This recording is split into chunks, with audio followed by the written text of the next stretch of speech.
Hey y'all, Chloe's grandpa here. Welcome to episode 2 of Walking and Talking. Unfortunately, I'm not going to be doing much walking. The talking part, yeah, I'll do that. I'm good at that. The walking part, I just can't breathe. I woke up with the time change, it was 4 o'clock, and I spent about an hour and a half coughing and choking, trying to catch my breath. And in that amount of time, either I pulled something or my lungs just had enough of it for the day. I'm not sure which one it was, but they decided to cause a lot of chest pain and pressure, and walking isn't, it just brings up more coughing and choking. So today I'm not walking, but my knee feels great even after walking yesterday. Um, my knee I could deal with, I could stop and I could get the pain to go away. My lungs,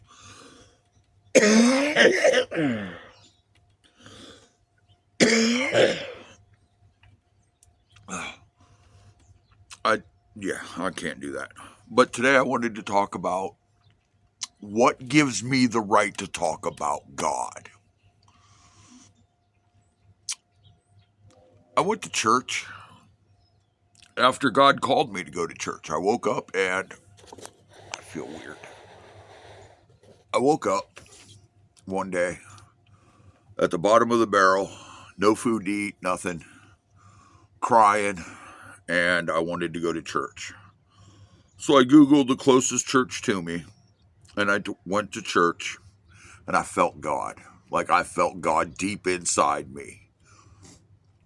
And it started a thirst and a fire and you know what I mean, deep in me. And all I could think about is church. Well, the church I Googled was the closest church to me while I live in the ghetto. All right. So it was an all black church.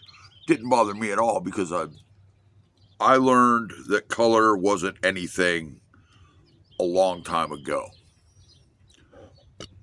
Racism is for stupid people who need a reason to hate somebody else.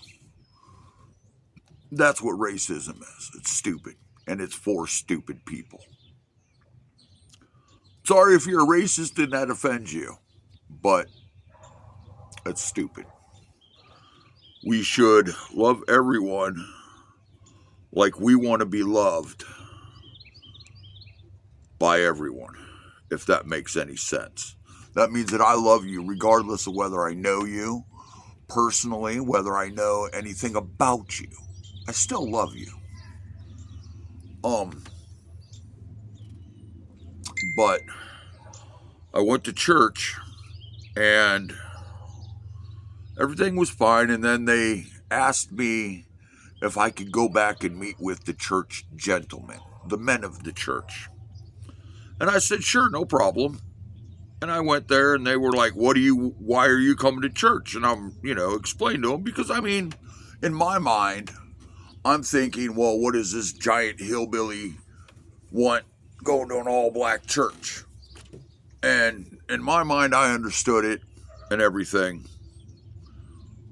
And I talked to them and they asked about my background and I told them. And, you know, one thing they said to me that didn't really mean anything to me is they asked me not to share my past in church or with the church members. And I didn't think nothing of it because I have a very sordid past.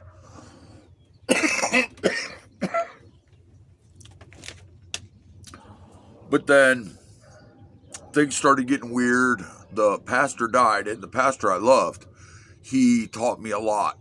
Um, his son has a gift of singing, which is amazing. His wife has a beautiful soul and would give you the shirt off her back. She loves children and all of that. You know what I mean? It was a great place to be, and you could feel the Lord.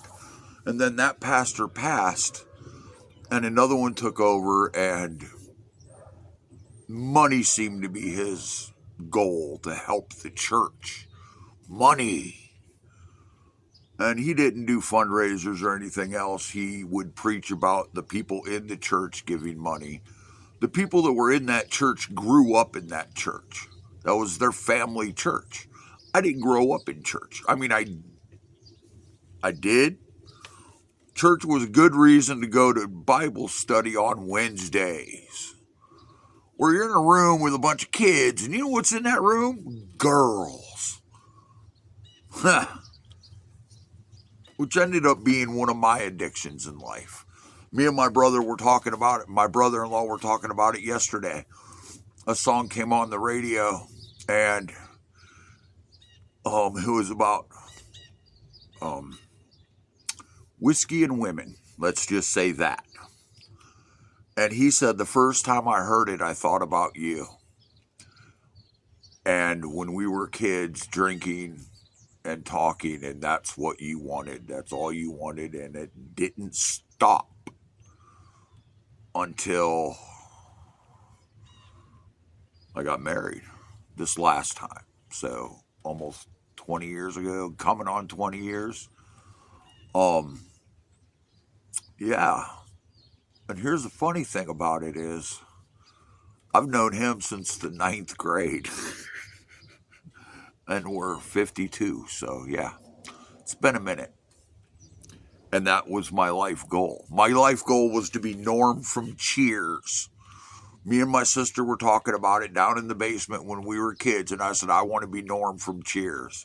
I accomplished that goal at the ripe age of 28. I'd walk into the bar and everybody would scream my name. It was great. It was beautiful. But I wasn't allowed to share my past because it would upset the church people. Okay? I've gone to other churches searching for a new home because I didn't feel like home. I actually felt like they were racist towards me. I was praying in the church when the other pastor was there. I was helping. I was invited to meetings. And I was invited to this. And then this new pastor took over. None of that. All of that stopped. I was mowing their grass to make a living. When I first started going, they gave me a job instead of giving me a handout, which was beautiful. That ended up being I was doing a lot of fence work. Things were going good, and I was paying someone to mow the grass. And the new pastor just, whatever. But anyways, I've never felt welcome in church. I've never felt that the pastor understood me. Now, I know there's new kind of churches where you listen to heavy metal and Christian heavy metal, of course. And, you can have your coffee and you don't have to dress up. But they still want to conform you to who they are and what they believe. Well, see, here's the thing. I'm not like them. I'm not like the perfect Christian. I'm never going to be the perfect Christian. I'm going to be the sinner. I'm going to be the one that goes to bed praying for forgiveness because I messed up again. I'm the one who goes to bed praying every night that tomorrow God either leaves me mute so that what I say comes out of his mouth, or his words, not mine. Because I don't feel worthy of it. I don't ever feel worthy of it. Like for the longest time, I couldn't watch a YouTube video that had me on it. I couldn't even watch a short.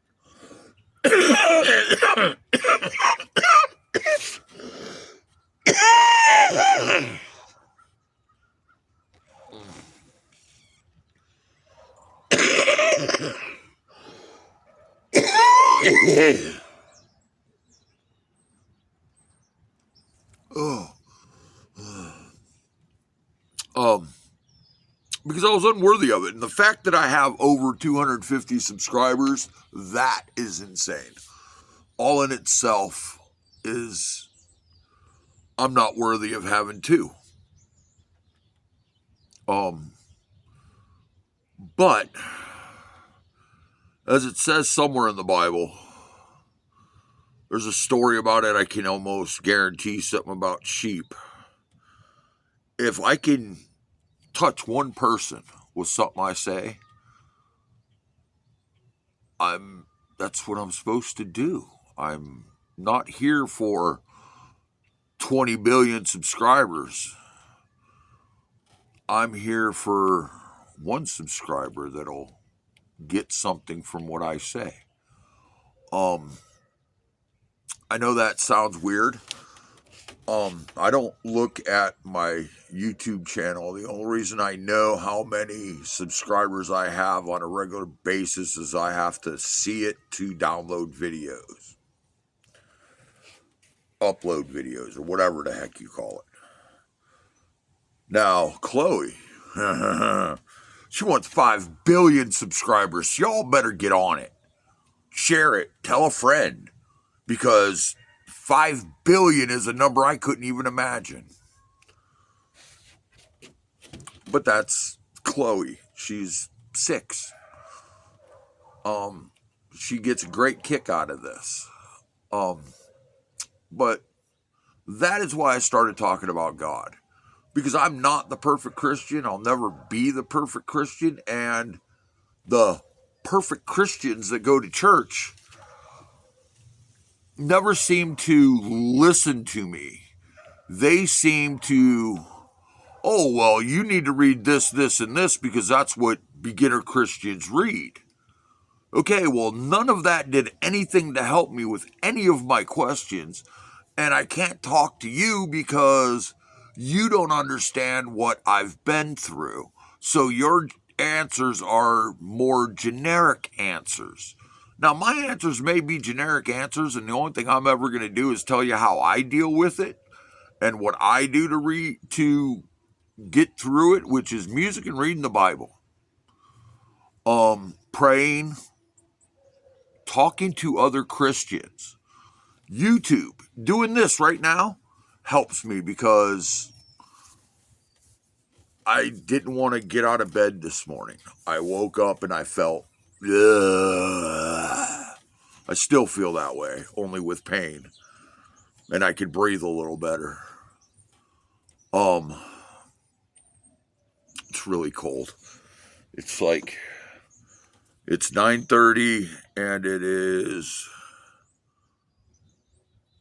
43 degrees out. Woohoo! High temps. But I've never felt that I belonged in church. And I can guarantee I'm not the only one out there that feels this way. And it did cause a big separation between me and God. It's causing a separation between me and the church now.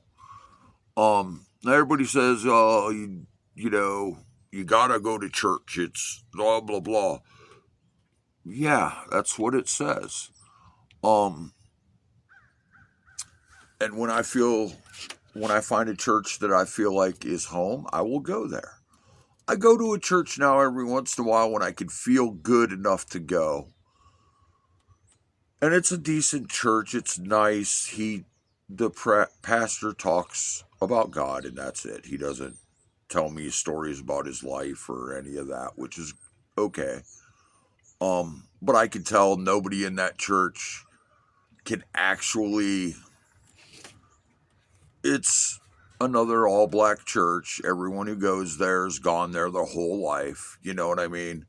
So there's no real connection with anything I've gone through there. I mean, there might be here or there like alcoholism or this or that, but when you go there, it's not people like me that go to church. It's people that have gone to church there. The person that I have contact with there is an old customer. His father is the pastor. So, you know what I mean? There's his connection. I don't know. I just don't ever I feel welcome. I just don't feel comfortable. I don't feel like now I definitely, after the last church, I definitely feel like I can't be honest.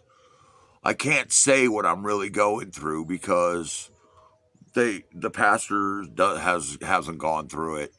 You know, how am I going to say today I woke up and I didn't kill myself? How do I tell somebody that? Oh, well, you need to go see a doctor. No, I don't, man. I'm reading the Bible and it helps me. So I come to you to help me, and you just give me, well, son, no, you're not helping me. You're giving me a Bible verse. I could do that at home, which I do, which is how I do it. And then I think about everybody that I make smile every day. People that would be, other people stop me from ending my life. If I wasn't here, who would do that? If I wasn't here, who would do that? And the reason I say that, and I don't mean, oh my gosh, Rich is gonna kill himself. No, I'm not. Do I think about it? Yeah, there's days that I do because it gets so rock bottom hard that praying is the only thing I could possibly do. And sometimes it doesn't seem to help. So I read the Bible and I listen to music and I watch sermons on YouTube. Anything to get my head out of where it's at, which is why I do tractors. Tractors, if I'm having a really bad day, you'll know it because it'll be a video of me just riding a tractor.